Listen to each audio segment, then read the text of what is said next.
여러분 안녕하십니까, 진성호입니다. 지금 윤석열 후보와 안철수 후보의 야권 단일화 때문에 여의도가 지금 발칵 뒤집혔습니다. 윤석열 후보가 처음으로 야권 단일화 협상에 대해서 입을 연 겁니다. 그동안 꾹꾹 참다가 어제 사실상 단일화가 타결될 뻔했습니다. 이 정권 대리인들이 최종 합의를 했는데 이걸 안철수 후보가 걷어찬 것 같습니다. 자, 이처럼 온갖 시선이 이 단일화에 몰리는 동안 이재명 민주당 대선 후보의 또 하나의 충격적인 사실이 알려지고 있습니다. 자, 지금 선거 기간에 들어갔고 후보 등록을 했기 때문에 이제 민주당은 대통령 후보를 교체할 수가 없습니다. 이런 과정에서 방금 전 조선일보가 아주 놀라운 법조 기사 하나를 선고했습니다. 자, 이번 대장동 특혜 의혹의 핵심 중 핵심인 사람 남욱 변호사의 검찰 진술이 기사로 나왔습니다. 자, 한참 민주당 대통령 후보 경선이 치열하던 그때 이런 것들이 펑펑 터졌다면 이재명 후보가 민주당의 대선 후보가 될 수 있었을까요? 이런 의문을 제기하는 발언입니다. 자, 남욱 변호사, 이 사건이 터지자 미국으로 도피했습니다. 출국했습니다. 가족도 미국에 있었습니다. 그러다가 남욱 변호사가 마음을 바꿔서 귀국해서 검찰에 자진 출두한 게 지난해 10월 18일이었습니다. 그런데 10월 10일 이미 이재명 후보는 민주당의 대선 후보로 확정 선출됩니다. 이와 관련해서 남욱 변호사가 검찰에서 내가 조금만 더 일찍 귀국했더라면 지금 여당의 대선 후보가 바뀌었을 수도 있다는 발언을 했습니다. 왜 이런 발언을 했을까요? 이걸 보면 민주당은 후보를 잘못 뽑은 게 아닐까 싶기도 합니다. 요즘 윤석열 후보가 이 유세를 하면서 그런 말을 합니다. 이런 사람을 대통령 후보로 뽑은 민주당을 비판하면서 과거 노무현, 김대중 대통령 시절의 민주당, 그 민주당이 아니다. 이렇게 비판한 적이 있는데 남욱 변호사의 이 검찰 진술이 지난해 했다고 했는데 이제야 언론에 보도되는 이유, 지금 최근 남욱 변호사 이 상당히 많은 이 녹취록과 발언들이 공개되고 있습니다. 특히 JTBC가 단독 입수했다는 노래방에서의 17개인가요? 그 녹취 파일. 상당히 충격적인 내용이 나옵니다. 유동규에게 700억을 주니, 그러면 유동규 성남도시개발공사 기획본부장을 지냈는데, 당시 이 대장동 설계를 주도한 실무 책임자입니다. 이재명 시장, 성남시장한테 아무런 말도 하지 않고 혼자서 이렇게 막 했을까요? 유동규를 누가 그 자리에 앉혔습니까? 아무튼, 지금 이걸 보면 대통령 선거가 끝나고 검찰이 정말 제대로 수사하면 엄청난 일이 벌어질 것 같다는 생각이 듭니다. 진성호의 융단 폭격 시작합니다. 이재명 민주당 대선 후보를 융단 폭격합니다. 방송에 앞서 아직 진성호 방송에 구독자가 아니신 분은 붉은색 구독 버튼 눌러주십시오. 더 좋은 방송으로 보답하겠습니다. 자, 천화동인의 4호 소유주, 역시 엄청난 돈을 챙긴 이 대장동 핵심 남욱 변호사가 검찰 조사에서 내 이야기나 정황 녹취록이 일찍 공개됐다면 여당 대통령 선거 후보가 바뀌었을 수도 있겠다. 이렇게 진술했던 것으로 확인됐다고 알려졌다고 조선일보가 방금 전 보도했습니다. 상당히 놀라운 이야기입니다. 자, 조선일보에 따르면 남욱 변호사는 지난해 10월 22일 검찰 조사에서 가만히 생각해보니 제가 한국에 일찍 들어왔다면 여당 후보가 바뀌었을 수도 있겠네요라고 진술했다고 합니다. 남 변호사는 작년 10월 18일 미국에서 귀국하자마자 검찰에 체포됐다가 석방됐고 그달 22일 불구속 상태로 조사를 받았습니다. 당시 조사에서 남욱 변호사가 가리킨 후보는 이재명입니다.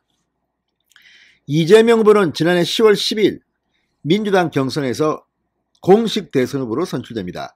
남 변호사의 진술에 검사가 무슨 말이냐 이렇게 되묻자 남 변호사는 제가 하는 말이나 정황 녹취록이 일찍 공개되었다면 후보가 바뀌었을 수도 있겠다는 생각이 들었어요 라고 답했다고 합니다.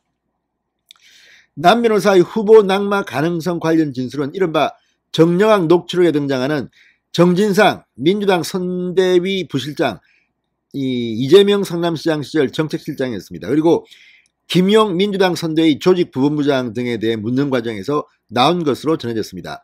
자, 정진상과 김용은 이재명 후보 본인 입으로 측근이라고 하면 정진상, 김용 정도는 돼야지 이렇게 말했다는 거 아닙니까? 유동규는 측근 축에도 못 낀다는 그런 뜻으로 해석됩니다. 정진상 부실장, 현재 선대위 부실장은 당시 성남시청의 정책실장으로서 이재명 후보와 당시 성남시장 이재명 후보와 유동규 당시 성남도시개발공사 기획본부장 간의 선을 이어주는 그런 존재로 파악되고 있습니다. 남 변호사는 두 사람에 대해 각각 정진상은 이재명 경기지사의 오른팔, 김용은 이 지사의 측근이라고 언급했다고 합니다. 남 변호사는 같은 날 조사에서 유동규 전 성남도시개발공사 기획본부장이 정진상 부실장을 통해 이재명 후보와 소통했다는 취지의 진술도 했다고 합니다. 남 변호사는 지난해 10월 22일 검찰 조사에서 김만배가 정진상, 김용과 자주 만났는가요? 라고 묻자 자주인지는 모르겠지만 만났던 것으로 알고 있다. 정진상, 김용과 김만배가 나눈 대화는 이재명 당시 성남시장에게도 전달되는 것인가요? 라고 질문하자 그럼요, 그렇게 알고 있습니다 라고 답하기도 했습니다. 이런데도 이재명 후보를 수사하지 않은 서울중앙지검에 대해서 정권이 바뀌면 수사를 해야 될 것 같다는 생각이 듭니다. 지금 검찰총장 김호수부터 이정수 서울중앙지검장, 과연 이재명 후보를 봐주고 싶습니까? 자, 박범계 법무부 장관의 남강구 후배이기도 합니다. 이정수 서울중앙지검장은. 이들이 정권이 바뀌고 검찰 인사를 하게 되면 아마 대대적으로 물갈이가 되면서 이들이 이번에 이 서울중앙지검의 대장동 수사 과정에서 했던 부실 또는 수사방해 의혹 같은 것들이 같은 검사에 의해서 수사받을 가능성을 배제할 수가 없는 것입니다. 이어 검사가 유동규가 정진상, 김용에 대해 자주 이야기했나요? 라고 묻자 남 변호사는 김용 이야기는 자주 안 했다. 유동규가 이재명 시장에게 말하고 싶은 내용이 있으면 진상이 형한테 말해봐야지 라고 하는 걸 종종 들었습니다. 유동규도 정진상을 통해서 이재명 시장에게 의사전달을 하는 것 같았습니다 라고 답했습니다. 정진상 부실장, 대장동 민관합동개발사업이 진행될 당시 성남시장 비서실 정책실장을 맡았습니다.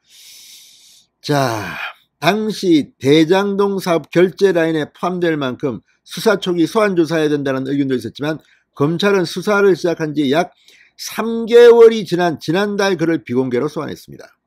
이걸 보면 정말 서울중앙지검 큰일 날 사람들입니다. 권력에 이렇게 눈치를 보는 사람들이 무슨 검사입니까? 남 변호사의 진술과 별개로 최근 공개된 정영학 녹취록에는 2014년 정진상 당시 성남시 정책실장, 김용 당시 성남시 의원, 유동규 씨, 화천대유 대주주 김만배 씨가 의형제를 맺었다고 하는 내용이 포함된 것으로 드러났습니다. JTBC의 특종이었습니다. 정진상 부실장과 김용 부본부장, 작년 유동규 씨가 압수수색을 받기 전 유 씨와 통화했던 인물로 확인됐습니다. 그런데도 검찰은 유동규가 핸드폰을 창밖으로 던지지 않았다는 말도 안 되는 거짓말을 해서 무리를 빚기도 했습니다. 이쯤 되면 이거 수사방해 아닙니까? 중앙지검은? 자, 아무튼 김만배는 부인하고 있지만 이런 정황들을 보면 서울중앙지검이 지금 작심하고 이재명 후보를 봐주고 있는 게 아닌가 하는 의혹이 듭니다. 그러나 남욱 변호사의 이 같은 발언이 오늘 조선일보를 통해서 공개되면서 점점 더 이재명 후보는 선거 뒤 어떤 운명을 맞게 될지 귀추가 주목되고 있습니다. 진성호의 융단 폭격이었습니다. 여러분 감사합니다.